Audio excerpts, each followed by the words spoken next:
మనకి మహాభారతం ఎలాగో గ్రీక్ కల్చర్లో ది ఆడిసీ అలాగా గాడ్స్ ఎర్త్ మీద హ్యూమన్స్తో పాటు కో ఎగ్జిస్ట్ అవుతున్నప్పటి టైం స్టోరీ ఇది. సో స్టోరీలో గాడ్స్ ఉంటారు, మ్యాజిక్ ఉంటుంది, మాన్స్టర్స్ కూడా ఉంటాయి.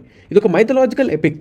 ఇందులో Odysseus king of Ithaca ట్రాయ్లోని 10 years నుండి జరుగుతున్న ట్రోజన్ వార్లో గెలిచాక తన హోమ్ల్యాండ్ ఇథికాలో వైఫ్ పెనలోపి అండ్ కొడుకు టెలిమాకస్ దగ్గరికి తిరిగి వెళ్ళాలనుకొని ఇంటికి బయలుదేరతాడు. ఒక పక్క ఈ జర్నీ జరుగుతూ ఉంటే ఇంకో పక్క ఒడిసియస్ కింగ్డమ్లో ఒడిసియస్ చనిపోయాడు అనుకొని చాలా మంది షూటర్స్ పెనలోపిని ఒడిసియస్ కింగ్డమ్ని ఎలాగైనా దక్కించుకోవాలని కన్నింగ్గా ప్లాన్ చేస్తూ ఉంటారు. కానీ పెనలోపి మాత్రం ఒడిసియస్ ఎప్పటికైనా తిరిగి వస్తాడు అనే నమ్మకంతో ఎదురు చూస్తూ ఉంటుంది.